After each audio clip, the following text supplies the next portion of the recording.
Hey yo, look, rest in peace to Barbara Davis. We hit another layer. When she speak to me, it's like she's saying prayers. I feel like Randy Moss when he was on the Raiders. Man, they love it. Yo, what is going on, everybody? Welcome back to episode number 3 of the Valley Talks podcast. I'm your host, Suns Worldwide. It's just gonna be a solo dolo episode today, just me. My co-host, as you guys do know, Trevor Booth, co-host on the show.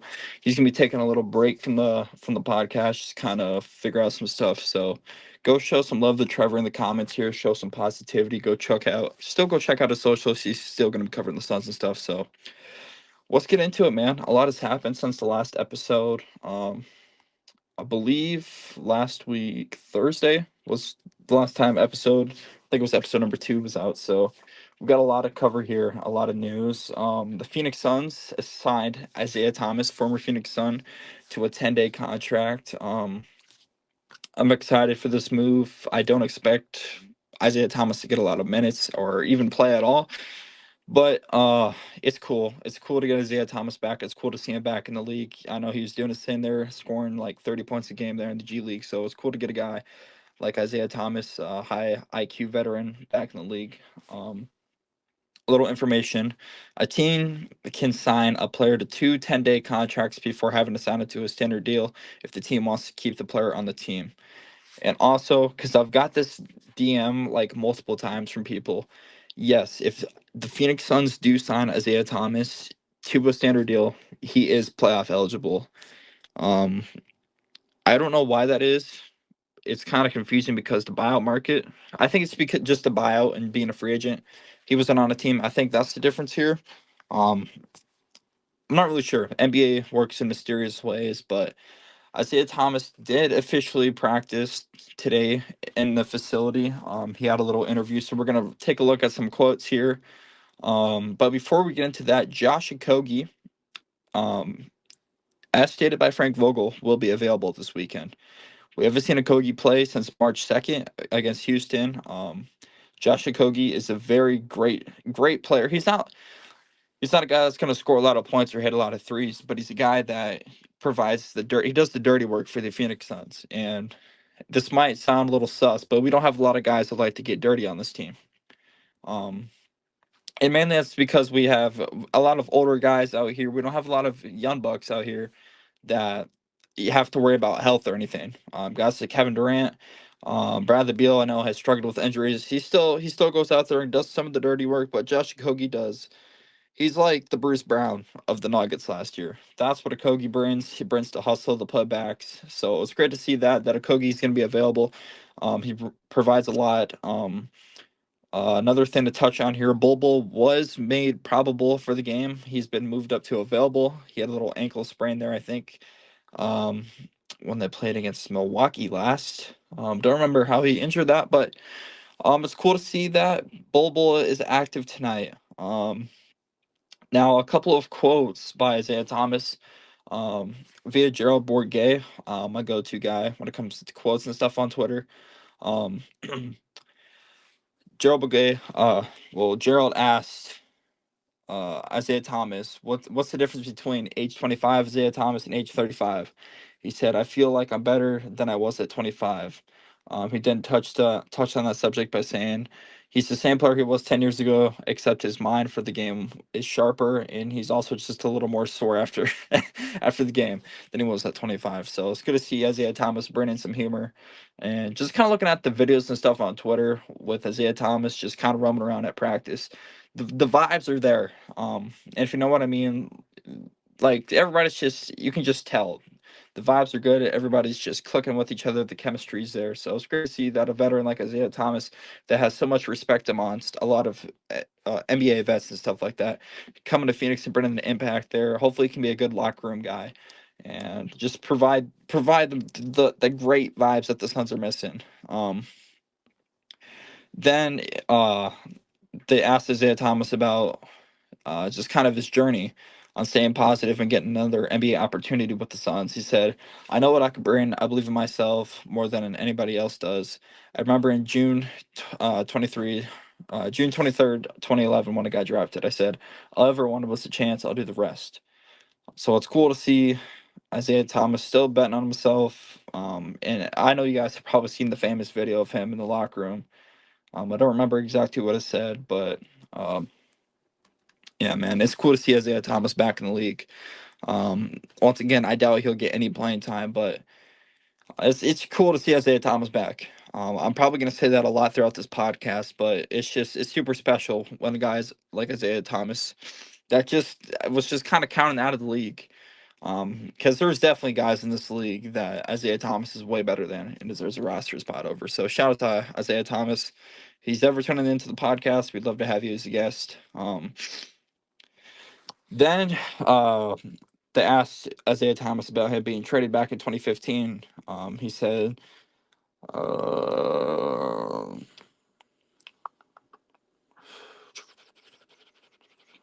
never mind. Put that out.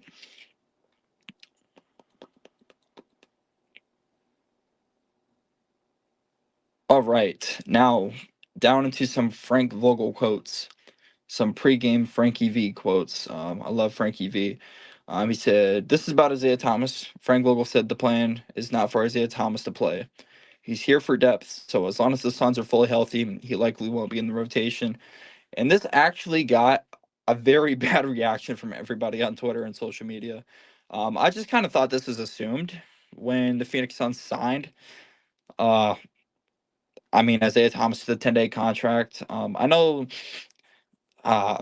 what reporter said that they were just kind of seeing where Isaiah Thomas is at in terms of a player, or kind of where he's at in terms of Isaiah Thomas basketball.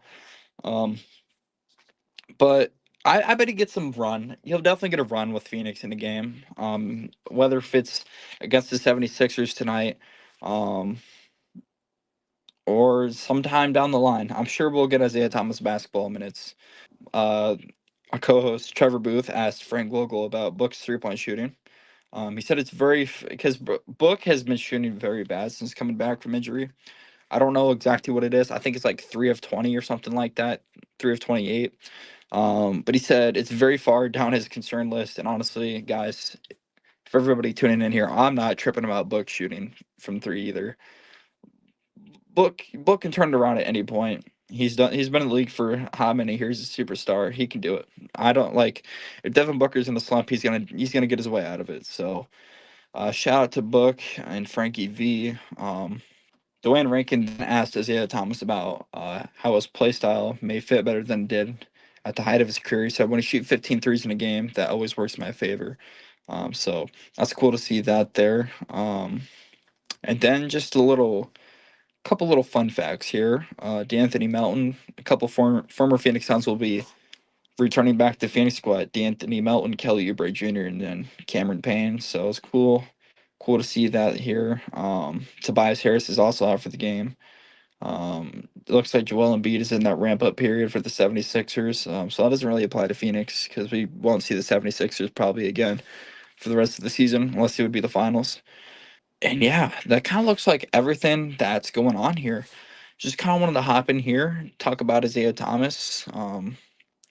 Once again, guys, don't have high expectations. He's 35 years old. I mean, don't get me wrong, Isaiah Thomas is a great basketball player, but it's just this the Phoenix Suns are too much. It's March. It's at the end of March. The season's coming to a close. The Phoenix Suns are too much of a whole as a team, And as much as it doesn't look like we are a whole, this roster is constructed.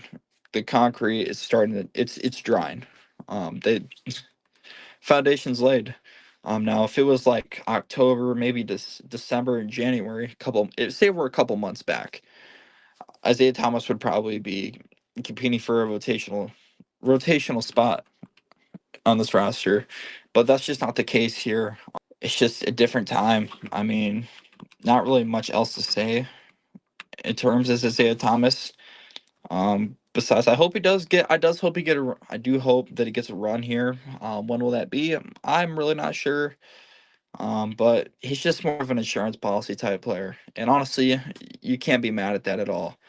Um, his journey back to the NBA it's been a couple of years since Isaiah Thomas has played in the NBA. I know he's been doing like the pro am stuff with Jamal Crawford in the crossover league. He did the G League stuff. I think he's done that a couple times, and he's too good. I think he's just overlooked because of his height. As ironic as that sounds, but it's a great player. And when it comes to the playoffs, I've said this on the Instagram lives before, but as long as this team can get a playoff spot, if it's a play-in spot, which I really don't want, I don't want that for the Suns. But if they can lock up that six seed spot, um,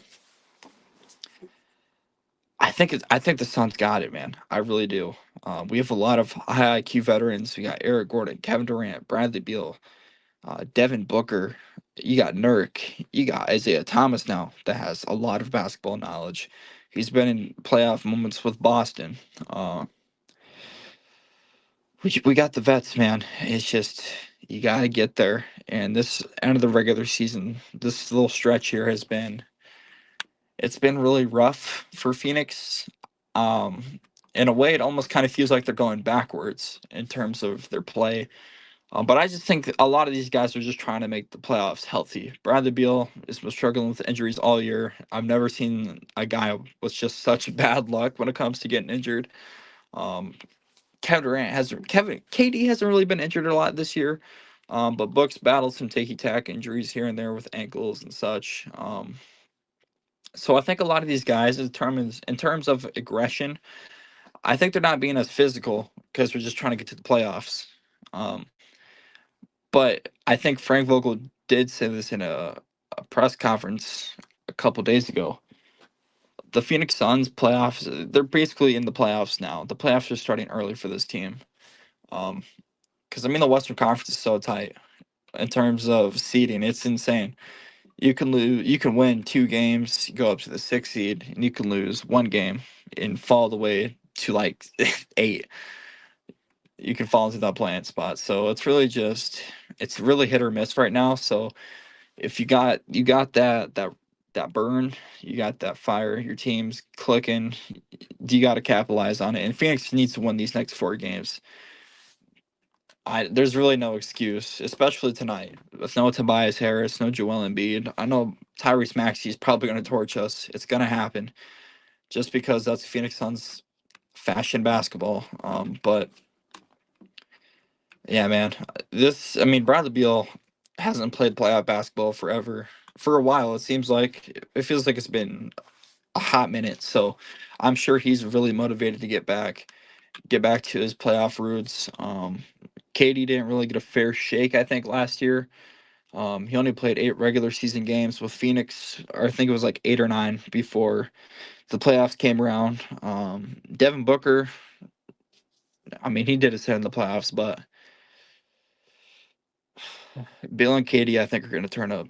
I really do believe that. I know Katie, I feel like has been out of the offense a little bit recently, but I wouldn't trip about it, guys.